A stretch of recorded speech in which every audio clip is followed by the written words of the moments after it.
لو يقول لي لاعي اقول له حاضر عشان الريتش يعلى. مبدئيا كده يا جماعه، انا طالع بعتذر لجبس مصر. انا مش قد جبس مصر.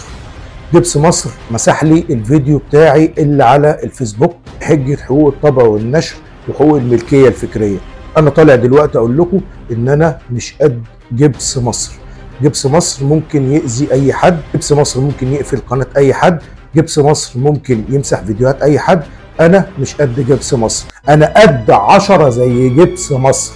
مهما عملت يا ريس، ومهما مسحت فيديوهات، ومهما مسحت قنوات، ومهما حذفت حسابات، انا قد جبس مصر 10 مرات. ما تفتكرش ان انت عشان مسحت لي فيديو من على الفيسبوك بحجه حقوق الملكيه، حقوق الملكيه يا ريس. لازم نتقابل انا وانت وجبس وتفهمي كل حاجه بوضوح يا مي. دي فرصه حاولي ما تضيعهاش على الفاضي. عموما خدي راحتك في التفكير، وهستنى مكالمتك اول ما توصلي الشغل.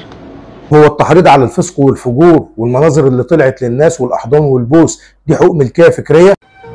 السؤال، عمرك شفت سفاله اكتر من كده؟ يا باشا اعمل اللي تعمله، امسح فيديوهات، اقفل حسابات، ان شاء الله تقفل القناه نفسها، انا مش فارق معايا. قلت لك قبل كده هفتح لك 100 قناه وهطلع اتكلم عليك. انا كنت اصلا كان الموضوع بالنسبه لي انتهى، ملناش في الشمال، وكنت ناوي ان انا اصلا كده ما اتكلمش على جبس مصر. بس انت اللي استفزتني باللي انت عملته، الفيديو اللي انت مسحته لي من على الفيسبوك، وطالعين يقولوا لي ايه، لو عايز الفيديو يفضل مستمر تواصل مع جبس مصر. اتواصل مع مين يا باشا؟ انا ما يشرفنيش يا ريس ان انا اتواصل معاك يا حبيب قلبي. لا يا اخويا، امسح الفيديو والفيديو يروح في 60 داهيه، لكن انا هفضل على مبدئي. انا الشعب. اللي انت عملته انت ومراتك يخليني بدل الفيديو اعمل عليك 20 فيديو، يخليني لو قفلت قناه افتح لك 20 قناه. هي مسلمين لذات البسكت علشان يعملوا ضجه وترند. ليه رضيت يا ستي؟ انا غلطان ان انا رضيت، بس انا حطيت في حاجات مضطره اعمل شغله عشان اخد فلوس، عشان انا محتاجه فلوسكم مش اكتر. انا فضيلك واطيع لك، انا هحطك في دماغي زي ما انت حطيتني في دماغك ومسحت لي الفيديو يا ريس. مش مسحته لي خلاص بقى يا باشا، يلا مع بعضينا. عماه حبيبي تعال القع لك لطعه هنا. مصمم انا ما فيش بيني وبينك حاجه، بس هو الوش الحقيقي لجبس مصر بان والوش التاني بان. يلا يا راجل بلا كذب بقى بوشك، ده كذاب كذب الابل. انت مش قابل كلام اي حد ومش قابل نصيحه اي حد، انت مقتنع ان انت صح ومقتنع ان انت عملته صح ومش معترف ان انت غلطان. المصيبه السوداء ان انت مش معترف ان انت غلطان. يا عم دمك تقيل.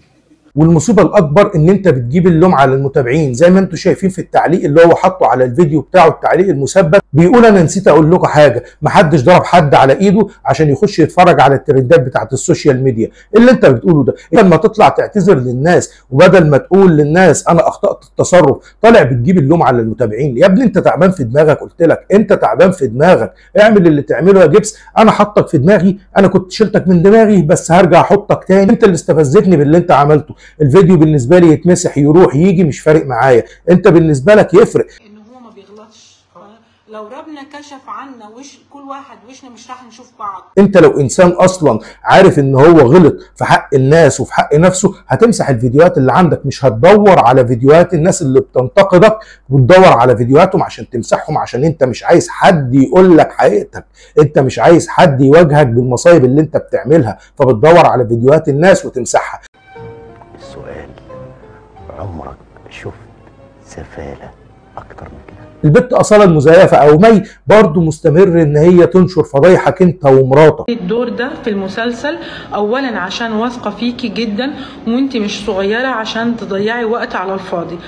ايه يا ريس، هبه مالها بتدور على اي حد يعمل معاك المسلسل؟ مسلسل ايه يا ابني؟ يا ابني ما تشتغلش حد وتطلع تقول ده كان مسلسل. كان مسلسل ايه يا حبيبي اللي انت بتتكلم فيه؟ احنا دي كان مسلسل قصير، الاستاذه مي كانت طالعه على السوشيال ميديا ان هي متقالها كده، متقالها ان احنا هنعمل حلقات قصيره، مسلسل حلقات قصيره. كان مسلسل ايه الحلفانات بالله وقله الادب واللي حصل ده كله؟ مسلسل ايه يا ريس؟ يعني هو عشان يقنعكم انها متجوزاه لازم ياخدوها. بس يعني اقفل الباب ولا نفتح الباب يا جماعه؟ يعني قولوا لنا نفتح الباب ولا نقفل الباب؟ اكفر ولا صلي ولا؟ طبعا ما هو لازم يحضن ويبوس عشان يثبت الفكره وياكدها ويقلوظها للناس كده. يا حبيبي انت فاكر نفسك عادل؟ انت كان نفسك تطلع عادل امام؟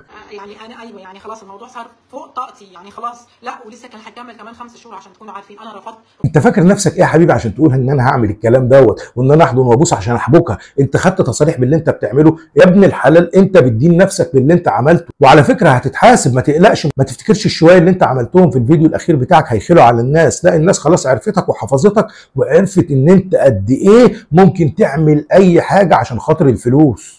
لانه العقد انا لو مسكته وانا لو عملته هيتمسك من رقبتي، اني انا لسه بدي اكمل غصب عني، وهيقول لي يا مي اعملي وسوي، وهقول له حاضر. لو يقول لي لعن البيس ما هقول له حاضر عشان الريتش يعلى، غير انه الريتش يعلى انا ماسك لي بعقد. العقد ده بقى انا نفسي افهم اللي كتبه، انت كان دماغك فين لما واحد ممكن يستغل واحده؟ وزي ما هي بتقول لو كان قال لي اقلعي كنت هقلع، لان كان عقد مرتبطين بيه وخمس اشهر كنت هتقعدنا في المسلسل الحمضان دوت. يا راجل اتقي الله شويه، انت بتفكر ازاي؟ ليش قلت لها انت بتشتميني كده؟ انت كيف اجيتي تشتميني بالطريقه هاي؟ على اي اساس انت تيجي تشتميني بهالطريقه؟ مي مصممه تطلع فضايح.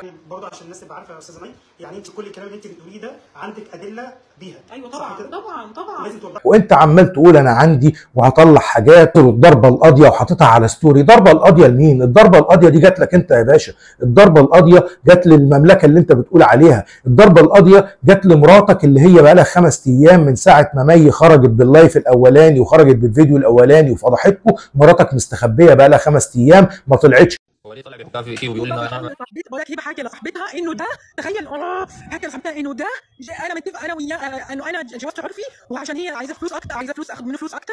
ما تقلقيش يا هبه، ما تقلقيش، دورك جاي وهيجيبوكي. اللي انت عملتيه وسب ولعن وقذف ونيله وبلا ازرق كل ده هتتجابوا وهتحاسبوا عليه. وانه ايه ويت انه انا شو دخلني مع العالم هاي؟ شو دخلني؟ وبتقولي بتقسم بالله انه انا متجوزاه عرفي. بدو ايش؟ ما تفتكروش ان انتوا هتقفلوا حسابات الناس وفيديوهات الناس فانتوا هتتنسوا. مش هتتنسوا صدقوني. اعمل اللي تعمله، انا بقولها لك اعمل اللي تعمله. دور على الفيديوهات بتاعتي وامسحها، دور على الاكونتات بتاعتي وبلغ عليها، اعمل اللي انت عايز تعمله.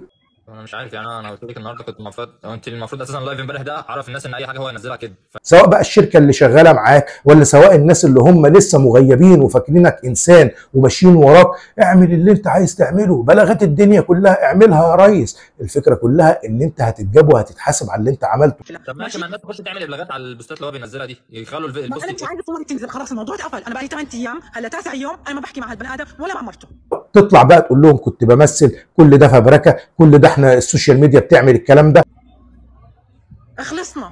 ليش بنزل لي صور بالفرح؟ ليش؟ وابقى شوف مين ساعتها هيسمع لك وشوف مين ساعتها هيصدقك في اللي انت قلته. بدو خلاص انا مش قادره، انا ما نمتش من هاي رابع يوم، انا نايمه 4 ساعات بس. انا قلت لك في ناس كتير كلموني قالوا لك عايزه تعملوا له محضر، عايزه تعملوا اي حاجه، الناس هيقدروا عليه. ده حله بقى يتعمل معاه كده. محتاجين ايه تاني يتقال لكم يا جماعه؟ محتاجين ايه يتقال لكم من ناس كانت بتستغل واحده؟ قلت قبل كده ولسه بقول انا مش هعفيها من الذنب ومش هعفيها من الجريمه اللي هي اشتركت فيها، بس انتوا استغلتوا ظروفها. عايزه ترفع عليه محضر. مرته بتقول انه انا متجوزاه عرفي. يخرب بيت كده، انتوا شو انتوا بني ادمين؟ انتوا اللي استغلتوا ظروف واحده مغتربه عن البلد والدنيا مخبطه معاها فحبيتوا تلعبوا اللعبه اللي ما يعلم بها الا ربنا. انتوا شو كيف انا متجوزه؟ كيف بتحكوا هيك للعالم؟ كيف ومراته بقت مبسوطه دلوقتي، دلوقتي، ومراته بقت مبسوطه دلوقتي ان انت متجوزاه عرفي على هواها يعني. على هواها كل شيء هواها. انت بتنامي مرتاحه. لسه مصمم على اللي انا بقوله. اللي بتعملوه واللي انت عملته انت ومراتك كان تحريض على الفسق والفجور، وزي ما قلت لك هتتحاسب، يعني هتتحاسب. واعمل يا ريس اللي انت عايز تعمله. اقفل القناه، اقفل الحساب، دور على الفيسبوك. المهم ان انا حطيتك في دماغي بعد اللي انت عملته. انا قلت لك ما كانش في بيني وبينك حاجه، انا راجل طالع بينتقد وطالع بيتكلم على الوضع اللي حاصل. انت مش عايز تسمع لاراء الناس وعايز تسمع صوت دماغك، استحمل بقى وقابل اللي جاي كله باذن الله، سواء مني ولا سواء من الناس اللي ان شاء الله هتجيبك وتحاسبك على اللي انت عملته. السلام عليكم. راجع على نفسي عشان ولا شيء، ما عم بستفيد ولا شيء. قصت شعرها وعملت حاجات مخالفه لمبادئها بسبب يعني انا ايوه، يعني خلاص الموضوع صار فوق طاقتي يعني.